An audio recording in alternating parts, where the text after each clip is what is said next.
क्या आप जानते हैं कि महाशिवरात्रि के दिन भगवान शिव की पूजा करने से आपके जीवन की सभी परेशानियां दूर होने लगती हैं। व्यक्ति के जीवन में कभी भी धन की कमी नहीं होती है और भगवान शिव की कृपा से उसका पारिवारिक जीवन और स्वास्थ्य दोनों अच्छा रहता है।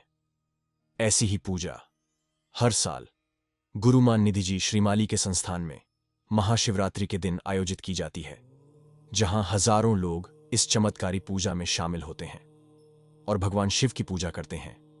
आप भी इस पूजा में शामिल हो सकते हैं। कॉल करके या मैसेज भेजकर अपना स्लॉट बुक करें। स्क्रीन पर दिखाए गए नंबर पर अभी संपर्क करें। जय भोलेनाथ। आप सभी को महाशिवरात्रि और होली की हार्दिक शुभकामनाएं। मैं निधि शिमाली आपके अपने इस YouTube चैनल में आप सभी का स्वागत करती हूं। आज मैं आपके सामने कुंभ राशि वालों का मार्च महीने का मासिक राशिफल लेकर उपस्थित हुई हूं। तो सबसे पहले जान लेते हैं इस माह में आने वाले विशेष व्रत और त्योहारों के बारे में। 5 मार्च को स्वामी दयानंद सरस्वती जयंती मनाई जाएगी। वहीं 8 मार्च को महाशिवरात्रि का महापर्व आ रहा है। ये भोले शंकर का सबसे बड़ा पर्व माना जाता है। इस दिन शिव जी की कृपा प्राप्त हो गई तो आप समझिए उसके जीवन के सभी शोक, कष्ट और रोग दूर हो गए। तो यदि आप भी महाशिवरात्रि की इस विशेष पावन दिन पर भगवान भोले शंकर का आशीर्वाद प्राप्त करना चाहते हैं तो हर वर्ष की भांति इस वर्ष हमारे संस्थान में महाशिवरात्रि की पूजा का आयोजन किया जा रहा है। इस पूजा से जुड़ने के लिए स्क्रीन पर दिए गए नंबरों पर संपर्क करें। 20 मार्च को आमला एकादशी का व्रत किया जाएगा। वहीं 24 मार्च को होलिका दहन का पर्व मनाया जाएगा। 25 मार्च को रंगों वाली होली यानी धुलंडी का पर्व मनाया जाएगा। वहीं 30 मार्च को रंग पंचमी का पर्व बड़ी ही धूमधाम से मनाया जाएगा। तो ये हैं कुछ विशेष व्रत और त्यौहार जो कि इस महीने में आने वाले हैं। अब आ जाते हैं ग्रहों की स्थिति पर कि ग्रहों की स्थिति के हिसाब से इस माह क्या फेरबदल होने वाला है। सबसे पहले ग्रहों के राजा सूर्य की बात करते हैं, जो कि वर्तमान में अपनी अति शत्रु राशि कुंभ में विराजमान है और 14 मार्च को वे अपनी अति मित्र राशि मीन में प्रवेश कर जाएंगे।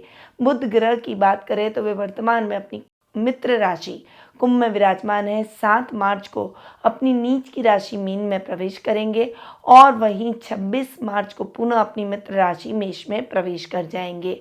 मंगल ग्रह की अगर बात करें तो वे वर्तमान में अपनी उच्च की राशि मकर में विराजमान है और 15 मार्च को वे अपनी शत्रु राशि कुंभ में प्रवेश करेंगे।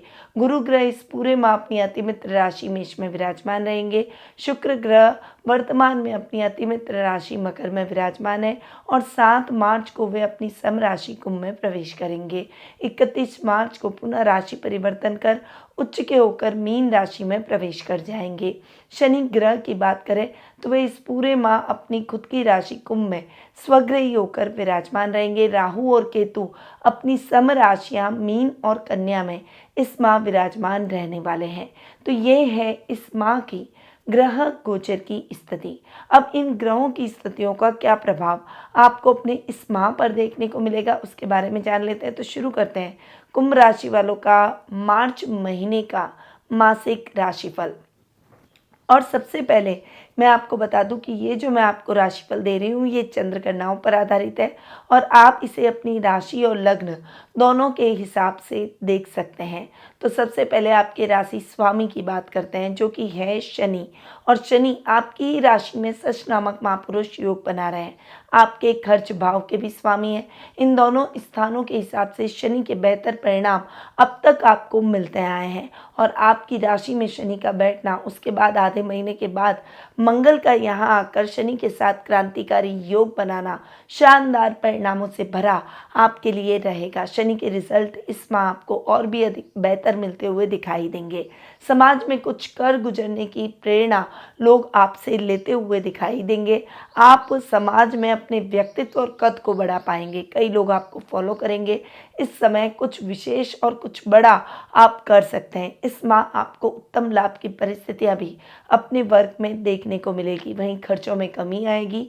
योजनाबद्ध तरीके से किए गए कार्यों का विशेष लाभ भी प्राप्त होगा। तो शनि के बेहतरीन परिणाम अब तक आपको मिलते आए हैं और यही परिणाम और अधिक इस माह आपको अच्छे मिलेंगे। अब आते हैं आपके धन स्थान पर, जो कि आपके लाभ भाव के भी स्वामी हैं, और वो है गुरु, जो कि आपके पराक्रम भाव में जाकर विराजमान हो रहे हैं। यहाँ पर धनेश का अपने से एक घर आगे और लाभेश का अपने से पंचम जाकर बैठना गुरु की पोजीशन को भी यथावत और बहुत ही अच्छा बनाए रखता है। राहु आपके सेकंड हाउस में जरूर बैठे हैं, तो कभी कभी मिसअंडरस्टैंडिंग परिवार से और आपके अधिकारियों से हो सकती है। इस मिसअंडरस्टैंडिंग को क्लियर करना आपके लिए बेहतर रहेगा। कुटुंब में मान सम्मान बढ़ेगा। इस समय आप सोचे समझे कार्यों को तय समय पर पूर्ण कर अपने कार्यों में आप अच्छी प्रसिद्धि और सफलता हासिल करेंगे। उत्तम लाभ की परिस्थितियां भी आपको अपने जीवन में देखने को मिलेगी। लेवल और सर्कल आपका बढ़ता चला जाएगा। इस समय आपकी सामाजिक कार्यक्रमों में भागीदारी भी बढ़ती चली जाएगी। सामाजिकता के कार्यक्रमों में आप बढ़ चढ़कर हिस्सा लेंगे। समाज में आपका एक अलग रुतबा और सम्मान रहेगा। इस समय आप उत्तम लाभ की परिस्थितियों को सहेज कर रख पाएंगे। तो गुरु के रिजल्ट जैसे आपको अब तक अच्छे मिलते आ रहे हैं वैसे ही मिलते रहेंगे। अब आते हैं आपके पराक्रम भाव पर, जो कि आपके कर्म भाव के भी स्वामी हैं, वो है मंगल। और मंगल आपके आधे माह तक खर्च भाव में उच्च के हो रहे हैं। उसके पश्चात मंगल 15 मार्च को आपके राशि के अंदर आकर शनि के साथ क्रांतिकारी योग बना रहे हैं। दोनों ही परिस्थितियों में मंगल के परिणाम आपको पूरे माह बहुत ही बेहतर मिलेंगे, क्योंकि मंगल आपके पराक्रम में वृद्धि करेंगे, आपके साहस में वृद्धि करेंगे, डिसीजन मेकिंग को इम्प्रूव करते हुए दिखाई देंगे। इस समय आप अपने निर्णय क्षमता से ऐसे फैसले लेंगे जो कि बहुत ही कठिन है, और इन फैसलों का प्रभाव आप पर ही नहीं, आपके काम पर, आपके आसपास के व्यक्तियों पर भी पड़ेगा, पर यह प्रभाव आपके लिए सकारात्मक साबित होगा। इस समय आप अपनी इच्छाओं को पूर्ण कर पाएंगे। अपने मन में आ रहे स्वप्नों को पूर्ण करने की तरफ अग्रसर रहेंगे। वहीं काम में भी आप बहुत अच्छी टेक्निक अपनाते हुए अपने काम को लगातार नई ऊंचाइयों पर लेकर जाएंगे। इस समय अधिकारी भी आपसे प्रसन्नचित नजर आएंगे। इस माह कोई भी कार्य आपका अधूरा नहीं रहेगा। हर कार्य में आप सफलता प्राप्त करते चले जाएंगे। पिता से भी आपके मतभेद समाप्त हो, उनसे संबंध और अधिक माधुर्य से बनते हुए दिखाई देंगे। तो मंगल के रिजल्ट आपको बहुत अच्छे इस माह मिलने वाले हैं। अब आते हैं आपके योग कारक ग्रह शुक्र पर। आपके शुक्र योग कारक ग्रह हैं, और 7 मार्च को शुक्र आपकी राशि में आ जाएंगे। यहाँ पर शुक्र सभी क्रूर ग्रहों के बीच में फंसते हुए दिखाई देंगे, क्योंकि बुध का राशि परिवर्तन शुक्र के साथ रहेगा। तो बुध यहाँ से आपकी राशि से चले जाएंगे, और शुक्र, शनि, सूर्य और बाद में मंगल, इन 3 क्रूर ग्रहों के बीच में थोड़े से फंसते हुए दिखाई देंगे। हालांकि लग्न में यहाँ पर शुक्र का बैठना थोड़ा सा आपको लेजी भी बना सकता है, इसीलिए इस समय आपको कर्मठ बनना होगा। अपने काम करने की प्रवृत्ति को बढ़ाइए, अपने कामों को किसी और पर न थोपिए, और ज़्यादा लालच आपके लिए ठीक नहीं है। इस समय सोच समझकर किए गए कार्यों में अच्छा लाभ आप प्राप्त कर सकते हैं, इसीलिए संभल कर रहें। किसी भी व्यक्ति के बहकावे में ना आए। इस समय अपने एफर्ट्स को दुगना कर देंगे तो आप सफलताओं को सुनिश्चित कर पाएंगे, वरना सफलताएं आपसे एक कदम दूर ही रहेगी। भाग्य आपका साथ देगा, पर आपको कर्म प्रधान बनना होगा। भाग्य के भरोसे आपको बैठना नहीं है। रिस्की कामों में इन्वेस्टमेंट से आपको इस माह बचना होगा। अपने कार्यों को सिस्टमैटिक और ऑर्गेनाइज वे में पूरा करें, और इस समय पहले अधूरे पड़े हुए कार्यों को पूर्ण करके ही नए कार्य की शुरुआत आपको करनी चाहिए। आपके सुखों में वृद्धि होगी। इस समय आप नए वाहन की खरीदारी या रख रखाव के कार्यों में भी लगे रहेंगे। घर के रिनोवेशन से आप थोड़ा सा टाइट जरूर हो सकते हैं फाइनेंशियली, पर फिर भी आप अपने खर्चों को बैलेंस कर ही लेंगे। तो शुक्र के परिणाम आपको मिले जुले इस माह मिलने वाले हैं।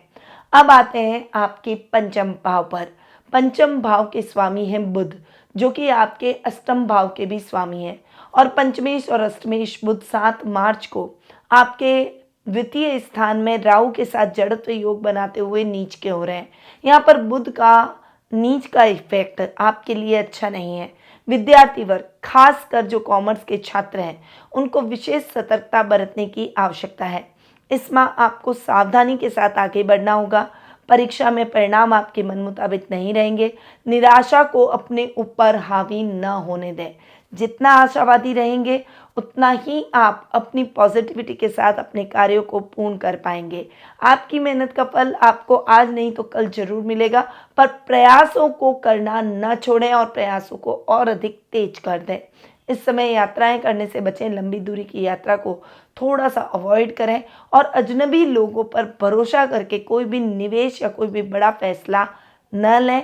अजनबी कंपनियों के साथ में टाई अप भी ना करें। बस थोड़ी सी सतर्कता आपको रखनी होगी, वरना बुध के परिणाम आपको बहुत अच्छे नहीं मिलने वाले हैं। अब आते हैं आपके रोग भाव पर। रोग भाव के स्वामी है चंद्रमा, जो कि मानसिक रूप से व्यक्ति को थोड़ा सा चिंतित करते हैं। देखिए, आपके लिए चिंतन करना आवश्यक है, पर चिंता नहीं। चिंता चिता के समान होती है और चिंतन करने से हम कुछ ठोस निर्णय पहुंच पाते हैं और अपनी कमियों को, अपनी गलतियों को, अपनी असफलताओं को सफलता में बदल सकते हैं। इसीलिए चिंतन करें, चिंता नहीं। इस बात का आपको इस महीने विशेष रूप से ध्यान रखना होगा। आपके शत्रुओं से सावधान रहें। प्रतिद्वंदियों को मौका न मिले क्या वे आपके खिलाफ षड्यंत्र रच सकें। इसीलिए थोड़ी सी प्लानिंग के साथ आपको आगे बढ़ना होगा। कोई भी कार्य सार्वजनिक रूप से ना करें। गुप्त तरीके से किए गए कार्यों का ही आपको अच्छा और विशेष प्रतिफल प्राप्त होगा। तो संभल कर रहने में ही समझदारी है। अब आते हैं आपके सप्तम भाव पर। आपके सप्तम भाव के स्वामी हैं सूर्य, जो कि आधे माह तक तो आपकी राशि में बैठेंगे और आपकी राशि में बैठकर सप्तम दृष्टि से सप्तम भाव को देखेंगे। यहाँ पर सूर्य अपने ही घर को देखेंगे तो वे अपने घर का हमेशा अच्छा और पॉजिटिव करेंगे। पर जैसे ही सूर्य 14 मार्च को आपके द्वितीय भाव में जाएंगे तो अपने से अष्टम हो जाएंगे और उसके बाद सूर्य राहु के साथ ग्रहण योग भी बनाएंगे। तो यहाँ पर सूर्य की स्थिति अच्छी नहीं रहेगी। तो कोई भी कार्य आपको विशेष रूप से करने हैं तो उन कार्यों को आप 14 मार्च से पहले कर लें। वहीं जो इलेक्ट्रॉनिक का काम करते हैं, बिजली का काम करते हैं, गोल्ड का काम करते हैं, उन सभी लोगों के लिए भी 14 मार्च से पहले कुछ भी विशेष करने का है। उसके बाद आप रूटीन के कार्यों को ही पूर्ण करने का प्रयास करें। कोई भी नया काम शुरू न करें और न ही कोई नया निवेश करें और न ही कोई बड़ी रिस्क लें। वो आपके लिए बेहतर रहेगा। आप अपनी इच्छाओं को, आकांक्षाओं को थोड़ा सा सीमित करके चलेंगे तो बेहतर रहेगा। व्यापारी वर्ग के लिए ये समय इतना अच्छा नहीं है। तो व्यापार में जितना सोच समझ कर निर्णय लेंगे उतना ही आप बेहतर तरीके से अपने काम को कर पाएंगे। वहीं गवर्नमेंट जॉब से जुड़े हुए लोग भी गवर्नमेंट जॉब में अच्छी सफलता प्राप्त करते हुए दिखाई देंगे, परंतु आपको अपने प्रयासों को थोड़ा सा तेज करना है और अधिकारियों से अपने संबंधों को क्रिस्टल क्लियर रखना है। यानी उनसे कोई भी लुकाव छिपाव की स्थिति आपके जीवन में नहीं होनी चाहिए, वरना अधिकारी रूठ गए तो बहुत सारी समस्याएं एक साथ आपको भोगनी पड़ जाएगी। तो ये है कुंभ राशि वालों का मार्च महीने का मासिक राशिफल। अब ये तो दिया मैंने आपको मासिक राशिफल। अब आते हैं इस महीने में करने वाले कुछ उपायों पर। क्योंकि ये महीना विशेष है, बड़े व्रत और त्यौहार आ रहे हैं, तो कुछ विशेष उपाय भी मैं आपको बता रही हूँ जो कि आपको इन त्योहारों पर करने हैं। पहला तो आपको ओम बृहस्पति नमः का जाप करें और ओम नमो भगवते वासुदेवाय मंत्र का जाप आपको एकादशी के दिन करना है। महाशिवरात्रि के दिन शिव का आशीर्वाद पाने के लिए वृश्चिक राशि वाले जातकों को पंचामृत से शिवलिंग पर अभिषेक करना चाहिए। साथ ही रुद्राष्टकम का पाठ जरूर करें और साथ ही होलिका दहन के दिन माँ लक्ष्मी को प्रसन्न करने के लिए नारियल होलिका की अग्नि में अर्पित करें। इससे आपके घर में धन से संबंधित जो भी समस्या है वो दूर हो जाएगी और आर्थिक तंगी दूर हो, माँ लक्ष्मी का आशीर्वाद आप सदा के लिए प्राप्त करेंगे। तो ये कुछ विशेष उपाय हैं जो कि आपको इस महीने करने चाहिए। परंतु यदि आप अपनी पर्सनल जन्म पत्रिका के माध्यम से अपने भविष्य से जुड़े हुए प्रश्नों के उत्तर प्राप्त कर अपने भविष्य की जिज्ञासाओं को शांत कर सही मार्गदर्शन प्राप्त करना चाहते हैं तो आप टेलीफोनिक अपॉइंटमेंट और पर्सनल मीट के माध्यम से मुझसे जुड़ सकते हैं। अधिक जानकारी के लिए स्क्रीन पे दिए गए नंबरों पर कॉल या व्हाट्सएप के माध्यम से संपर्क कर सकते हैं। अब मैं अपनी वाणी को यहीं विराम देती हूँ। स्वस्थ रहिए, व्यस्त रहिए, मस्त रहिए और हमेशा मुस्कुराते रहिए। जय श्री राधे कृष्णा। गुरु मां निधि श्रीमाली एक प्रसिद्ध ज्योतिषाचार्य हैं। उनके जोधपुर स्थित ज्योतिष संस्थान में महामृत्युंजय, काल सर्प दोष, मां बगलामुखी, विवाह बाधा निवारण पूजा एवं अन्य सभी प्रकार की पूजाएं संस्थान के विद्वान पंडितों द्वारा पूर्ण विधि विधान एवं शास्त्रोक्त रीति से संपन्न करवाई जाती है। अतः आज ही अपनी पूजा बुक करवाने हेतु इन नंबरों पर संपर्क करें 8955658362।